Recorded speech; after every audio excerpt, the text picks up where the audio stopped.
오늘은 일본어의 모음 아이웨어부터 함께 공부합시다.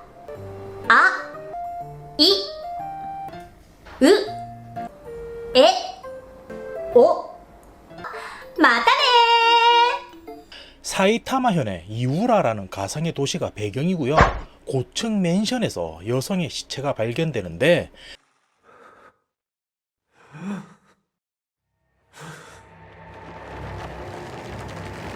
일단 보시면 드라마에서는 비닐에 쌓인 듯한 모습으로 나오는데 책에서는 표현 방식이 살짝 다릅니다. 좀 더 고어한 요소가 많고요. 상황 묘사에 있어서도 훨씬 직접적인데 저는 드라마를 기준으로 이제 설명을 드렸으면 하거든요. 물론 일부 소소한 요소는 원작을 언급하겠지만 책에서처럼 구체적으로 범인이 어떻게 했는지는 이제 표현하지 않으려고 해요. 근데 제가 이런 이야기를 드리는 이유가 있겠죠. 발견된 시신은 아라오 레이코라는 여성으로 확인이 되는데 이 시신이 건물 6층 높이에 매달려서 발견이 되거든요. 헌데 내가 범인이라고 생각한다면 굳이 힘들게 시신을 이런 곳에 매달아 둔다는 게 의아하죠. 게다가 범인은 일기장을 옮겨 놓은 듯한 편지도 남기는데 아이가 쓴 듯한 글씨체로 개구리를 잡았는데 가지고 노는 게 실증나 도롱이처럼 매달았다라고 적혀 있습니다. 여기서 말하는 개구리란 건 매달린 시신을 뜻하는 걸 테고 당연히 이게 정상적인 상황은 아니죠. 검시관조차도 이건 시신을 장난감이라고 생각하지 못하면 할 수 없는 짓이다 라고 하거든요. 아무리 살인자라고 해도 사람을 죽이면 두려워해야 하는데 시신의 상태로 보아 그런 모습이 전혀 발견되지 않는다는 거죠. 그나마 알 수 있는 건 죽은 피해자가 최근에 치과 치료를 받았다는 것 정도였는데 이때 형법 39조에 해당하는 범죄가 아닐지라는 말이 언급이 됩니다. 일단 이 부분 기억해 두시고요. 얼마 지나지 않아서 이부스키 센키치라는 노인이 폐차장 압축기에서 발견이 됩니다. 이번에도 첫 번째 사건과 마찬가지로 편지가 남겨져 있었는데 거기엔 개구리는 전부 내 장난감이다. 이번엔 짜부트려 보자 라고 적혀 있어요. 한마디로 연쇄살인이라는 거죠. 연달아서 엽기적인 범행이 벌어졌고 동일한 패턴의 편지가 남겨지다 보니까 일제히 매스컴에서 관심을 가지면서 이 범인을 개구리 남자라고 칭하게 됩니다. 당연히 경찰에서도 총력을 다해 범인 색출에 나서게 되는데 여기서 등장인물들을 소개했으면 해요. 우선 주인공은 고테가와고요. 어릴 적 왕따인 친구를 방관했다는 죄책감에 이후 경찰이 된 인물이에요. 그래서 정의감이랄지 부조리한 상황에 감정적으로 대처하는 모습도 자주 보입니다. 그리고 다음은 경찰에서 자문을 구하기 위해 방문하는 범죄 심리학 교수가 있는데 이름은 오마에자키 무네타카고요.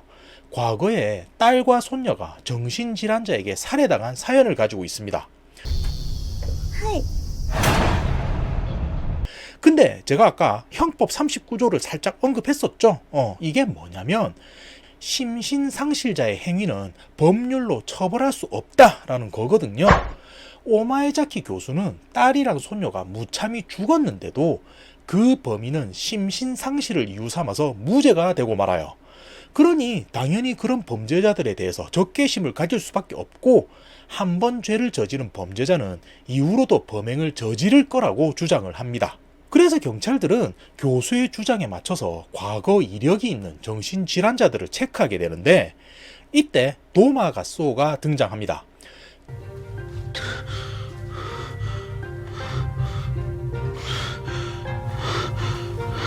지적 장애와 자폐 성향이 있다고 묘사가 되는데 과거 여자아이를 폭행 후 교살했지만 정신질환 진단을 받고는 불기소 처분이 된 남성이에요. 아까 말한 39조에 해당하는 사람인 거죠. 그래서 보호관찰 처분을 받고 지금은 치과에서 간단한 잡무 등을 보면서 지낸다고 나오는데 치과가 나왔죠? 그럼 소개하는 김에 누가 도마가수호를 보호관찰하는지도 이제 설명을 드릴 텐데 家族のカウンセラーの有働さゆりです。 이름은 우도 사유리고요. 과거에 오마에자키 교수로부터 도움을 받아서 음악 치료를 받았던 환자인데 이후 재능을 인정받아서 지금은 반대로 자신이 다른 이들에게 음악 치료를 하고 있습니다. 그리고 그 대상이 도마 가수오인 거죠. 추가로는 우도 마사토라는 아들이 있고요. 남편이 죽은 이후에 경제적으로 많이 힘든 상황이긴 해도 자신이 음악 치료로 남을 돕는다는 것에 매우 만족하고 있어요.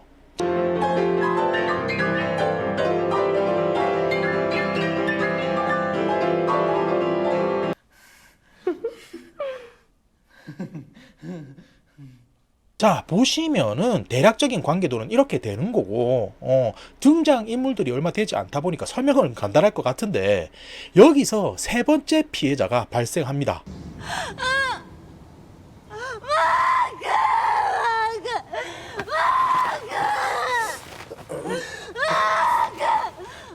우도 사유리의 아들인 우도 마사토가 공원에서 죽은 채 발견이 되는 거예요. 현장 조사 결과 범인의 예상 체형은 대략 이렇게 되고요. 이때 매스컴을 통해서 또 다른 정보가 유출되는데 그건 범인이 아이우에오 순으로 사람을 죽이고 있다는 거였습니다. 자, 보시면은 죽은 피해자들의 이름이 아이우에오 순으로 시작이 되잖아요. 이렇게 되면 다음 피해자는 에로 시작하는 누군가라는 건데 에도가와 람포라든지 에쿠니 가오리 같은 사람들은 두려움에 떨게 되는 거죠. 근데 이게 농담이 아니라 불특정 다수를 상대로 한 범죄다 보니까 다음은 내 차례가 아닌가 하면서 시민들 사이에선 일대 혼란이 야기되기 시작합니다. うちの子に万が一のことがあったらどうしてくれんの。私の頭文字は絵なのよ。 이로 인해서 39조 사건들도 재조명이 되는데 처벌받지 않은 정신질환자에 대한 여론도 이제 나빠지게 되는 거죠. 근데 그런 상황에서 에토 가주요시라는 사람이 등장을 하는데, 자, 제가 중간 퀴즈 한번 할게요. 이 사람이 왜 등장했을까요? 이 사진으로는 잘 표현이 될지 모르겠는데 병원에 입원한 환자고요. 원래는 유명한 인권 변호사였다고도 이야기가 나오는데 아시겠습니까? 여기서 저 사람이 누굴까 하시면 집중 안 하신 거예요. 피해자들이 어떤 순이라고 했죠? 아이우에오 순으로 진행된다 했죠. 자, 에토 가주요시는 개구리 남자가 선택한 네 번째 피해자인 겁니다.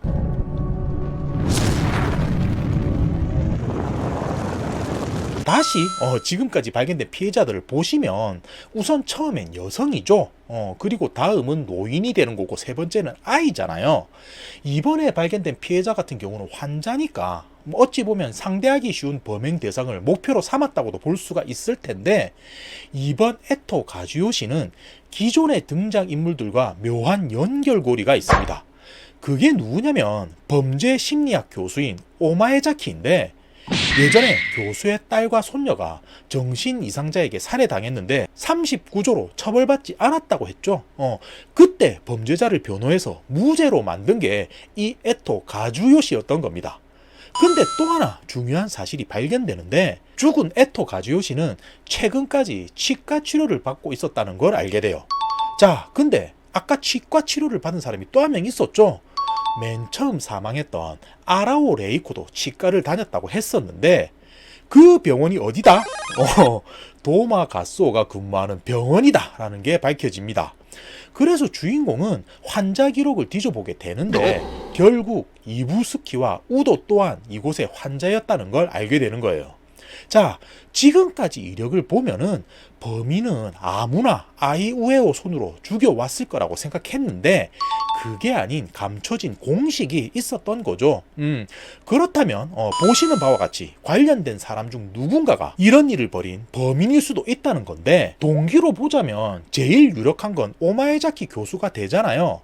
하지만 에토 가주요시가 사망했을 당시 확실한 알리바이가 증명되면서 용의선상에서 벗어나게 됩니다. 그럼 다음은 도마 가수오가 되는 거죠. 근데 이 친구가 과거 이력이 있긴 해도 딱히 계획적인 살인을 할 것 같진 않은데 체포가 됩니다. 사실 도마 가수오가 개구리 남자였어요.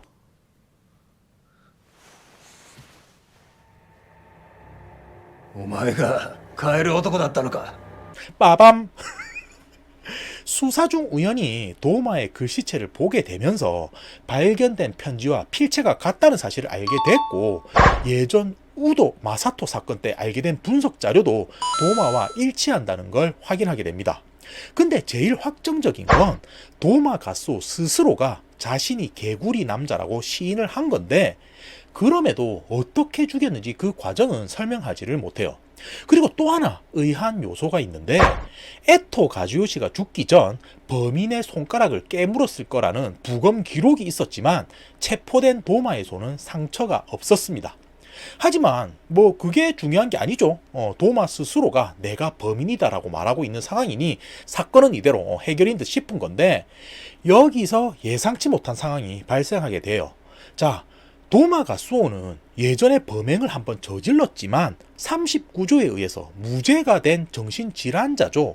이번에 벌어진 사건의 경우도 보면은 엽기적이고 정상은 아닌 상황이다 보니까 39조에 의해 무죄가 될 상황인 거잖아요.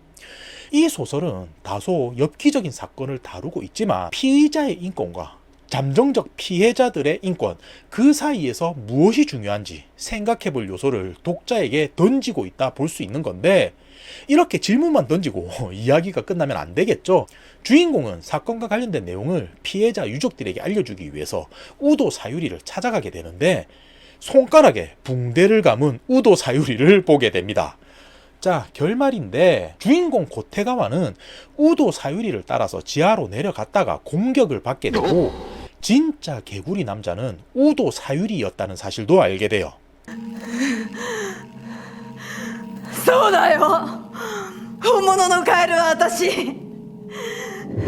カツオに記念品をやって自分が犯人だって思わせたのも私だよ。 그럼 지금까지 어떻게 된 상황인지 설명을 드리자면, 우도 사유리는 자신이 음악 치료를 한다는 것에 엄청난 만족감을 느끼고 있었지만 경제적인 상황은 그렇지가 못했어요. 그래서 생각한 게 아들 우도 마사토 앞으로 막대한 보험을 둔 후 죽일 계획을 하게 된 겁니다. 헌데 아들만 죽게 되면 의심을 받을 수 있으니 아이우에오 순으로 사람을 죽이는 계획을 짰던 거고, 그게 개구리 남자 사건의 시작이었던 거예요. 그럼 도마 가스오는 왜 자신이 범인이라고 했을까인데, 도마는 진짜 자신이 범인이라고 생각해요. 그동안 도마는 우도 사유리에게 음악 치료를 받아오면서 정신적으로 세뇌가 되었는데, 스스로 자기가 개구리 남자라고 믿게 된 겁니다. 그렇기 때문에 마사토가 죽은 현장에 도마의 흔적이 나왔던 거고, 우도 사유리는 도마를 앞세워서 자신의 범행을 완성하려고 했던 거예요. 헌데 여기서 또다시 반전이 발생합니다. 죽은 피해자들을 보면 우에서 아들을 죽이면서 원하는 바를 이뤘죠. 근데 왜 에토 가즈요시가 죽었을까 하는 건데, 사실은 우도 사유리 또한 누군가에게 세뇌가 돼서 이런 행동을 했던 거예요. 우도 사유리를 음악 치료한 사람이 있었죠.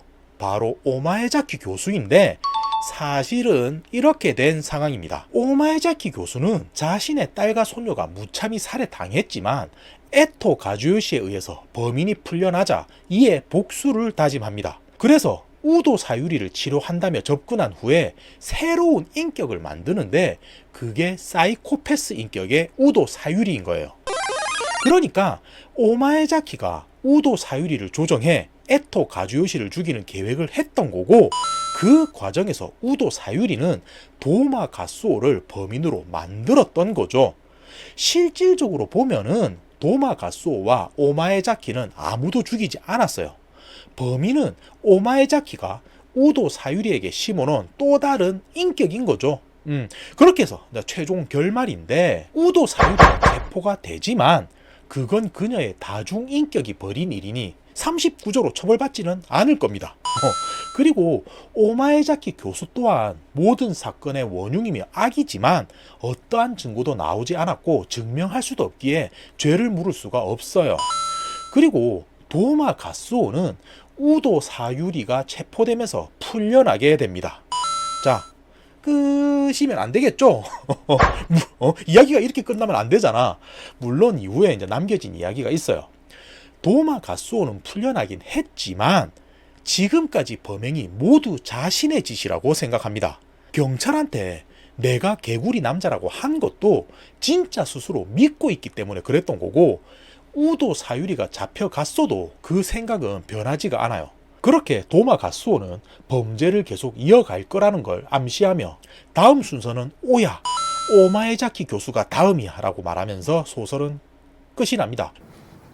次の順番はお 몇 가지 말씀드리자면 드라마에서는 다음은 오라는 장면으로 끝이 나는데 소설에서는 명확하게 오마에자키를 죽일 거야 라고 나옵니다. 그러니까 결국은 돌고 돌아서 그 죄가 자신에게 돌아오는 거죠. 그리고 이제 설명드리면서 진짜 범인은 우도 사유리의 또 다른 인격이라고 제가 표현을 했는데 그 부분에 대해서는 더보기란에 제가 설명을 추가하겠습니다. 봐주셔서 감사하고요. 사실 이 작품은 제가 시리즈로 생각을 하고 있어요. 그래서 다음 리뷰는 연달아서 이게 될 겁니다. 끝. また